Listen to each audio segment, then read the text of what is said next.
तो पिछले एपिसोड में हमने देखा एरन आर्मिन और मिकासा को बचाकर अपना प्लान बताता है, जिसके बाद आर्मिन सभी को समझाने की पूरी कोशिश करता है, लेकिन वो इतने डरे हुए होते हैं कि उन्हें कुछ समझ ही नहीं आता। लेकिन तभी कमांडर पिक्सेस आकर माहौल संभाल लेते हैं और वो एरन से पूछते हैं, क्या तुम दीवार को सील करने में हमारी मदद करना चाहोगे? तो एरन हाँ बोलता है।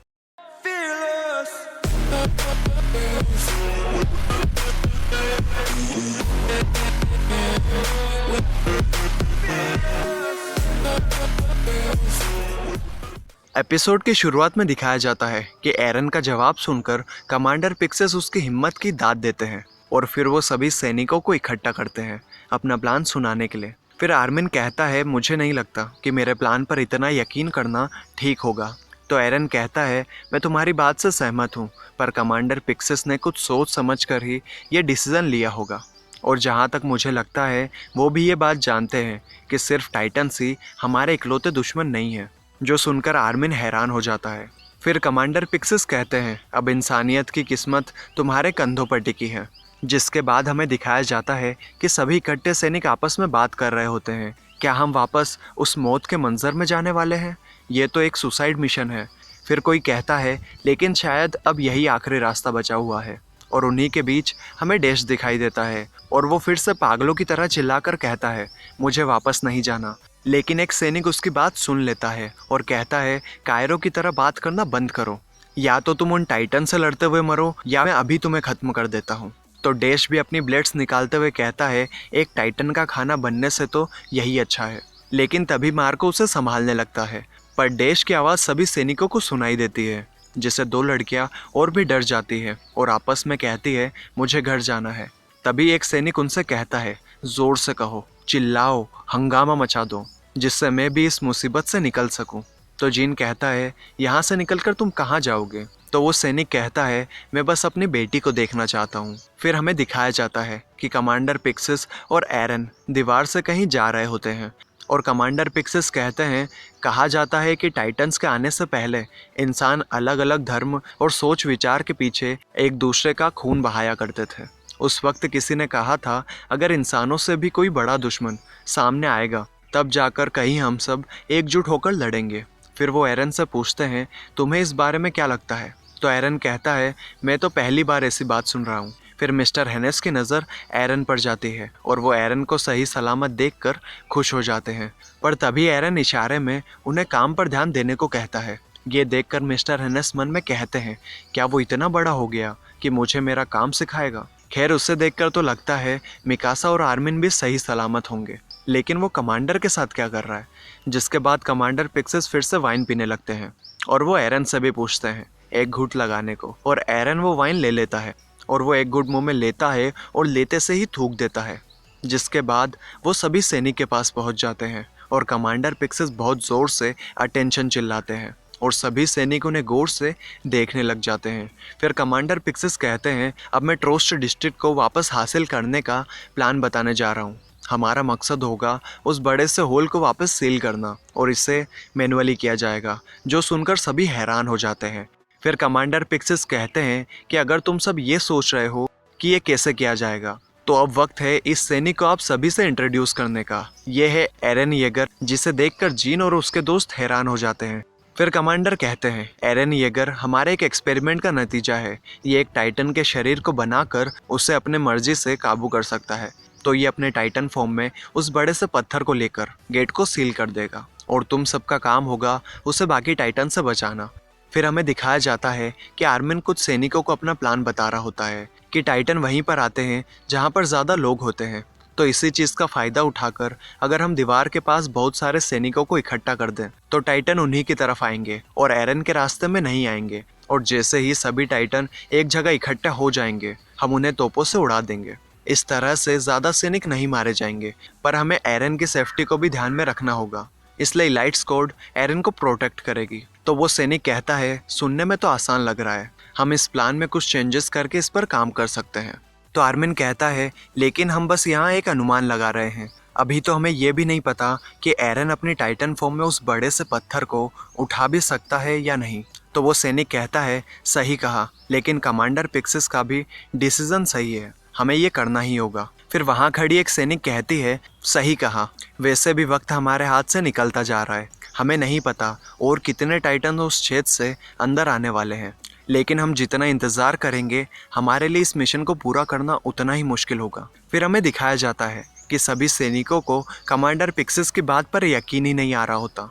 तभी डैश कहता है, ये सब झूठ है, मैं ऐसे बेकार की बातों की वजह से अपनी जान कुर्बान नहीं करने वाला। और फिर धीरे धीरे करके काफ़ी सैनिक वहाँ से जाने लगते हैं, जिसके बाद इयान और रिको कहने लगते हैं, ये सब तो हाथ से निकलता जा रहा है। फिर फोरमन उन सभी जा रहे सैनिकों से कहता है, गद्दारों, मैं तुम सबको यहीं मौत के घाट उतार दूंगा। तभी कमांडर पिक्सेस चिल्लाकर कहते हैं, जो कोई यहाँ से जाना चाहता है वो जा सकता है, उसे कोई सज़ा नहीं दी जाएगी, क्योंकि जो भी टाइटन को देख चुका है वो दोबारा उस मंजर को नहीं देखना चाहेगा। तो जिससे जाना है वो जा सकता है, और साथ ही साथ जो कोई भी अपने साथ साथ अपने परिवार वालों को ये मंजर दिखाना चाहता है वो भी यहाँ से जा सकता है। और ये सुनकर एक सैनिक रुक जाता है और अपने मन में कहता है, मैं नहीं जा सकता, मेरी बेटी ही तो मेरे लिए सब कुछ है। और धीरे धीरे करके सभी सैनिक वापस आने लगते हैं। फिर कमांडर पिक्सेस कहते हैं, अब 4 साल पहले वोलमारिया को पाने की घटना को याद करो। मैं ये तुम सबको इसीलिए बता रहा हूँ जिससे तुम्हें कोई शक ना रहे। वो कोई वोलमारिया को पाने का मिशन नहीं था, बल्कि पॉपुलेशन को कंट्रोल करने का एक बहाना था। और ये बात हम में से ज़्यादातर लोग जानते हैं, लेकिन फिर भी हम सब इसलिए चुप रहे क्योंकि उनकी मौत की वजह से ही हम सब चैन से जी रहे हैं। मानो या ना मानो, पर हमारे हाथ भी उनके खून से रंगे हैं। अगर ऐसी ही घटना दोबारा हुई तो इस बार सिर्फ कुछ पॉपुलेशन कम करके बात नहीं बनेगी। अगर वॉलरोस टूटी तो अभी जो पॉपुलेशन है उसकी आधी भी वॉलसीना में नहीं जा पाएगी। और मेरा यकीन करो, इंसानियत का अंत टाइटन की वजह से नहीं, बल्कि हम इंसानों की वजह से ही होगा। अभी कुछ नहीं किया तो बाद में कुछ भी नहीं कर पाएंगे। अगर हमें मरना ही है तो चलो यहीं मरते हैं। जिसके बाद हमें एक दूसरा सीन दिखाया जाता है, जिसमें कमांडर पिक्सेस इयान, रिको और मिताबी को एरन की सेफ्टी की जिम्मेदारी सौंपते हैं। और साथ ही साथ वो तीनों से ये भी कहते हैं कि इंसानियत की तकदीर तुम सबके कंधों पर है। जिसके बाद रिको पूछती है कि आपको यकीन है कि ये लड़का ये सब कर पाएगा, क्योंकि अगर वो नहीं कर पाया तो बेमतलब में काफ़ी सारे सैनिक अपनी जान गंवा देंगे। तो कमांडर पिक्सेस कहते हैं, मैंने अपनी ड्यूटी ज्वाइन करने के पहले दिन से ही सिर्फ हार ही देखी है, और अगर आज मुझे जीतने की कोई उम्मीद दिखाई दे रही है तो मैं कुछ भी दांव पर लगाने को तैयार हूँ। जिसके बाद कमांडर पिक्सेस इयान को स्क्वाड लीडर बना देते हैं, जो सुनकर वो पहले थोड़ा हिचकिचाता है, लेकिन बाकी मेंबर्स को इससे कोई प्रॉब्लम ना होने पर वो भी मान जाता है। फिर हम देखते हैं कि आर्मिन एरन से माफ़ी मांगने लगता है और कहता है, तुम मेरी ही वजह से इस मुसीबत में पड़े हो। तो एरन कहता है, तुम हमेशा सही फैसला लेते हो, इसलिए मुझे तुम्हारे इस फैसले पर भी यकीन है। जिसके बाद मिकासा कहती है, एरन मैं भी तुम्हारे साथ आऊँगी। तो एरन कहता है, नहीं, मैं कोई तुम्हारी रिस्पॉन्सिबिलिटी नहीं हूँ, तुम मेरी माँ बनने की कोशिश मत करो। जिस बात से मिकासा दुखी हो जाती है, लेकिन तभी इयान आकर कहता है, तुम उस स्क्वाड में रहोगी जो एरन को बचाने वाला है, हमें तुम्हारी स्किल्स की ज़रूरत पड़ेगी। फिर वो सब उस बड़े से पत्थर की ओर बढ़ रहे होते हैं, और मिताबी कहता है, पता नहीं क्यों, लेकिन हम सब तुम जैसे एक बच्चे से उम्मीद लगाकर बैठे हैं, मुझे तो तुम पर ज़रा सा भी भरोसा नहीं। पर इयान कहता है, बस भी करो, हम बस पहुंचने ही वाले हैं। फिर हम देखते हैं कि काफ़ी सारे लोग दीवार के एक कोने में टाइटन के लिए चारे की तरह काम कर रहे होते हैं। जिसके बाद रिको एरन से कहती है, येगर ध्यान से सुनो, आज काफ़ी सारे सैनिक तुम्हारे लिए अपनी जान गंवा देंगे। हाँ, वो सब सैनिक हैं और अपनी जान दांव पर लगाने के लिए हर पल तैयार रहते हैं, पर इसका मतलब ये नहीं कि वो इंसान नहीं है। उनका भी नाम है, उनका भी परिवार है, उन सबके अपने अपने सपने हैं, पर शायद यही उनका अंत है। तुम्हें अपना मिशन पूरा करके उनकी मौत को मायने देने होंगे, उनकी जान बेमतलब में नहीं जानी चाहिए। जो सुनकर एरन के अंदर काफ़ी जोश भर जाता है और वो अपने मन में कहता है, मैं ये करके ही रहूँगा। और वो थोड़ी देर पहले के फ्लैशबैक में चला जाता है, जिसमें कमांडर पिक्सेस कहते हैं कि इंसानियत आज तक टाइटन से नहीं जीती, मगर आज हम जीत गए तो इतिहास रच देंगे। फिर एरन उस फ्लैशबैक से बाहर आ जाता है। फिर वो सब उस दीवार से कूदकर पत्थर की तरफ बढ़ने लगते हैं और रिको फ्लेयर गन चला देती है, जो देखकर एक सैनिक कहती है, कमांडर हमें ग्रीन सिग्नल मिल चुका है, इलाइट स्क्वाड ने मिशन शुरू कर दिया है। फिर एरन अपने हाथ को काट कर टाइटन फॉर्म में आ जाता है और एक घर के ऊपर गिर जाता है और खड़ा होकर चीखने लगता है, जो देखकर मिकासा कहती है, पता नहीं एरन, तुम इतना बड़ा पत्थर कैसे उठा पाओगे, लेकिन मुझे यकीन है तुम कर लोगे। फिर तभी एरन मिकासा की तरफ देखता है और उस पर हमला कर देता है और यहीं एपिसोड खत्म हो जाता है। तो आपको ये एपिसोड कैसा लगा कमेंट करके ज़रूर बताएं। और अगर आपको वीडियो अच्छी लगी तो यार एक लाइक तो बनता है। चलिए मैं मिलता हूँ आपसे अगली वीडियो में, तब तक के लिए bye bye and take care.